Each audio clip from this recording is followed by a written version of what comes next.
Hi everyone, it's Lauren. I hope you're all doing really well. Today I have for you one of my favourite videos to film, and that is the best books that I have read in 2020 so far. I love doing this video, and I also love doing my favourite books at the end of the year that I normally do, because I just get to gush about my favourite reads, and these are all books that I would highly recommend. If you haven't, in fact, already read these books yourself, as always they will be listed in the description box below, and I would love to hear from you, your thoughts on these books if you've read them, and what your favourite books have been that you've read so far this year. That doesn't mean they have to have come out this year, they don't have to be new books, just books that you personally have read. I'd love to hear about it.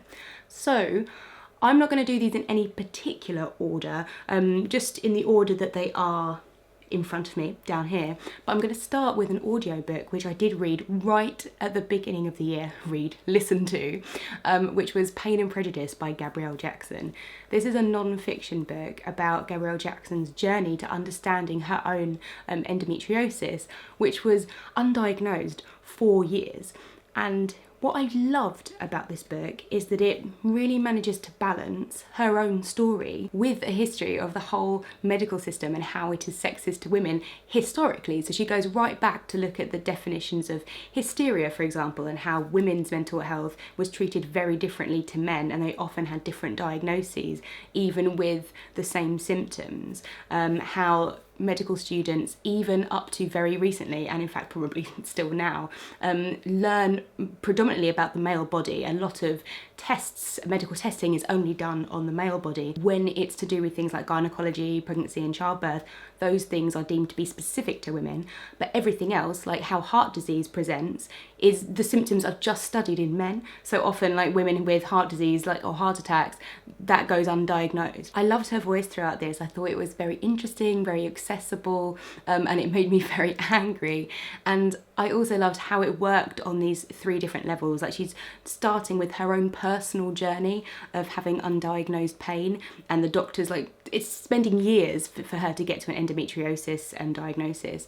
She then looks at the whole realm of women's problems in terms of like chronic pain, problems within the uterus or pelvic area, which often take years for women to get diagnosed with and don't have enough funding invested in their research. And then just general health, as I said, like with heart disease or just in general things where the male body is the only thing investigated and tested on, where women are getting left behind. And so it feels very, very full, very concise, very comprehensive, and yeah, would highly recommend. Next we have The Cutout Girl by Bart Van Es, which really is, in my opinion, a masterclass in how to write biography. This is the story of Lien, who is a Jewish girl living in the Netherlands during the Second World War, who is taken in as, I guess, a fugitive, an underground refugee, by Bart Van Es's grandparents. And so he knows that Lien has been part of their family, but something, at some point when she was in her kind of early 20s, an event happened which meant that she was cut off from the family and they had a massive falling out. So he reaches out to Lien and connects with her, and what I loved about this is that that is part of the story as well. So we really have Lien's voice as an adult throughout this book, and he's very careful about his interview process, and he'll be very clear about the unreliability of memory and how he will take something that Lien has said, sort of create a story about it, like when she had to run away from a barn late at night with another Jewish man who was hiding and get to a different place, and he will have taken scraps from her memory and combined it with him visiting this location and seeing what it was like. And he'll also be very clear after that to say, what you've just read, Lien wasn't very happy with because she can't remember some of these things and she thinks I've made it too dramatic. So it's really self-aware. And that doesn't happen all the time. Most of it, you're just really into the story. But that is what is so skillfully, so artfully done, is that he really manages to tell Lien's story, tell his family story, tell the story of him going to the Netherlands and meeting people there and learning about the wider situation and what it was like for Jews in the Netherlands when the Nazis invaded, and still leave all of that open to interpretation and to accept that different family members are going to have different memories about the same events. It's just fascinating, and obviously Lien's story is incredible and shocking and sad, and you know, it's like the subject matter itself is so interesting, but it's really the way this book was written that blew me away. Next we have a book which I was so surprised but also delighted to love as much as I did, and that was The Remains of the Day by Kazuo Ishiguro.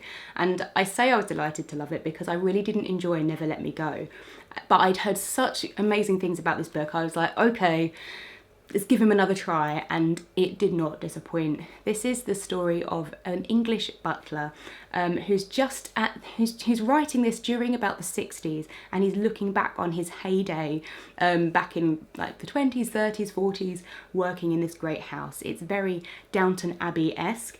But it's also looking at the decline of that sort of upper class within English society and the idea of the country house. And as Stephens is looking back on his life, we get information from him and what he thinks the perfect butler should be, the kind of characteristics he should display. And it's really all about showing class, decorum, stiff upper lip, never letting your emotions come to the fore, and just serving your master or mistress to the best of your ability, never asking questions. Like it's very, very careful and quiet and English in the way you are allowed to see behind Stephens's facade. It's almost like this book itself is an English butler looking after me, the reader, which is just so clever and amazing to see unfold. And by the end, when you see kind of the cracks in this austere facade that he's presented, it really feels so heartbreaking, because he's been spending his whole life chasing this ideal, rather than just doing what he wants to do, basically, and living a more emotional, open life. And it's just absolutely stellar. A book now that I read very recently, but it 100% deserved its place in this best books of 2020 so far, and that was The Heart's Invisible Furies by John Boyne. This is the life story of Cyril, who was born in 1945 in Ireland to an unwed teenage mother, so he was swiftly adopted to some very eccentric rich parents.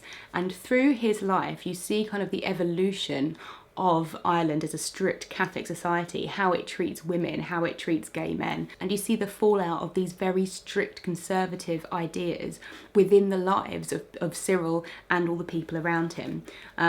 And it just is absolutely amazing in how it balances its tone. Some very horrific things happen in this book, but it still manages to be quite funny and wry. I think I described this book in my wrap-up as being a mix between The Goldfinch by Donna Tartt, Angels in America, and Father Ted. It's so disparate in its tone, but it comes together so brilliantly, and by the end of it I was completely in love with the characters. I thought the dialogue particularly was great, and it shows how people joke around even when they're in quite difficult circumstances. Their ability to joke about past pains and tease each other had me like really uproariously laughing towards the end. I think I just got totally sucked into it. Another non-fiction now, and that is Inside This Place Not Of It, which is a collection of narratives from women who either currently are or were when this book was written, or have been in prison in the United States. And we read this as part of our Feminist Orchestra book club right at the beginning of the year, and I was blown away by it. It's very difficult to read, and sometimes I'd have to read a narrative of one woman and put it down and almost sit on that for a little while. It's not something that you can read very quickly in one go, but my God, does it paint a bleak picture about the American justice system. And by me saying American justice system, that's because that's where this is set. I'm not trying to absolve any other justice systems around the world, but that's just what this book is about. The stories that came out time and time again about sexual violence, especially from guards or doctors or people who were supposed to be protecting or at least, you know, supervising them in prison, and how utterly powerless these women were. Oh, it's just absolutely soul destroying. But the other side of it is how quickly these women were judged, and the extremity of some of their sentences compared to the crimes they were committed.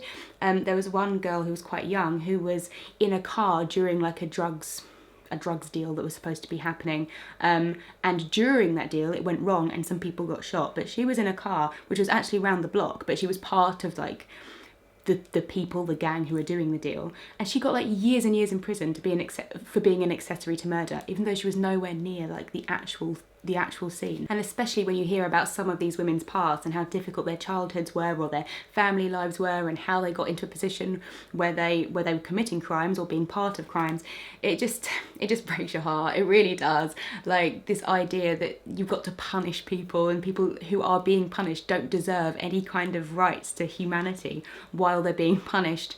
Yeah, it's bleak, but so important. Black Flamingo by Dean Atta and illustrated by Anshika Kular was one of my favourite books. I read it in like a day and then gave it 5 stars. It's absolutely brilliant. I mean, it does read very quickly because it's written in verse. Like I said, there's illustrations on the pages. There's lots of letters and poems and things like that. So yeah, it does read quickly, but also I couldn't put it down. This is a story of a young mixed race boy called Michael who's growing up in London with his white mother and his half sister, and he's dealing with so many different forms of his identity, and I think this book handles just sublimely. For example, the fact that he and his sister are both mixed race but they have different dads, the fact that their mother is Greek Cypriot but she's never spoken Greek to them, so when they go to Cyprus and see their grandparents they can't necessarily communicate with them very well, the fact that he's gay, growing up in a high school which, you know, there are some people who are very Christian and against that, and also the fact that his dad's family are from Jamaica, and if he were to go to Jamaica, it's very difficult to be gay there. So there's so many different forms of identity that he's trying to reconcile within himself. And considering this is a middle grade book, it doesn't shy away from those issues or try and dumb them down. It presents them very honestly. But there's also a lot of joy, especially towards the end when Michael's like going to university and he gets involved in drag, which is like the Black Flamingo. I just found it to be such a beautiful read in every way that you can imagine, and it also just made me so happy that teenagers have this in their lives. Another recent read which I fell head over heels in love with was The Bass Rock by Evie Wyld. This is a story about 3 women in 3 different time zones. We've got Vivian in the modern day, Ruth, who is her father's stepmother in about like the 50s, and a woman far back in the past who has been accused of witchcraft and is under threat for the men of her village. And most of the story takes place within Ruth and Vivian's linked timelines, but there's also other little vignettes and scenes of women being subject to violence kind of throughout the book. So I will just mention that because there isn't violence all the time, but when there is a mention of violence, it's quite graphic. The characters were brilliantly realised and well observed, and I particularly liked the jumping between Ruth and Vivian's timelines, where you would get snippets of stories in different orders, because Vivian is clearing out Ruth's old house and she might find something or mention something that her father or her uncle had told her about their time in that house. And then you would also see Ruth, who's living through that timeline. So I thought that was very, very interesting, and I loved reading about that. I thought it was so funny, especially Vivian's internal monologue, which is very like dry, witty, sarcastic humour, which I absolutely loved. And these women's lives are just, what's happening in their lives and their relationships is kind of mirrored and magnified by these other instances of male violence against women that you see in between the chapters. They're all dealing with elements of ghosts or witchcraft and the idea of women's power being a little bit too much and men trying to quash that down. But it's not just men and women, it's also like anyone who is in a position of power and able to abuse that against other people in their care. There's also a vicar who kind of cajoles people to do things he wants during Ruth's timeline, and tales of Vivian's father and uncle when they were at school. So it's all about abuse of power, really, and how that can be very overt and it can also be extremely subtle and insidious. And this book just works along that entire sliding scale, and I was just blown away. Like, but by the end of the book, I almost felt like it was a thriller, even though the plot wasn't getting extremely exciting necessarily. But I just think everything had built up so much in my head. I was like, oh my god, I just feel scared just in my daily life now because there's a threat of violence everywhere. But it was just stunning. I hope I haven't put you off by saying it was scary, but because it was just so fascinating to see how she managed to pull all these different things together. And finally, I'm sure this will be of no surprise to anyone, but the last book that I loved in the first half of 2020 was Girl, Woman, Other by Bernadine Evaristo. This is the story of 12 different women, mostly identifying as women, mostly identifying as black, and they are from such a wide range of backgrounds, different ages. We've got mothers and daughters, there's school teachers and their students, and she's just telling their stories. And what is so brilliant about this book is that those stories are linked, and it does become a bit clearer later on in the book how they are linked, but it almost doesn't matter that they're linked. It doesn't feel like, oh, and then conveniently they were all linked. It feels like very necessary where they are linked, and very interesting. So you will see one character be like, oh, this teacher at school is so annoying, and then when you get to the teachers chapter, she'll be talking about, you know, her background and where she's coming from, and she will like look at her pupils and think, oh, they're just throwing their intelligence away.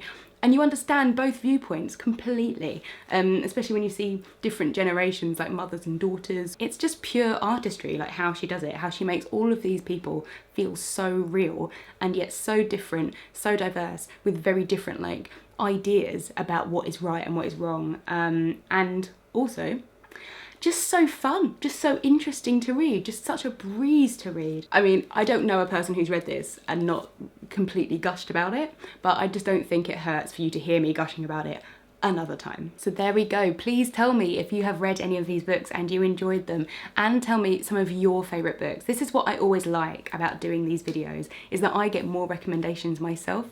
It's why I like filming this right at the end of the year. I love seeing everyone's videos about their favourite books of the year, because it's just, everything's coming so highly recommended. You can't really go wrong. So do let me know what books you have enjoyed, what in your top 10 for the first part of this year, and I will see you next time. Bye.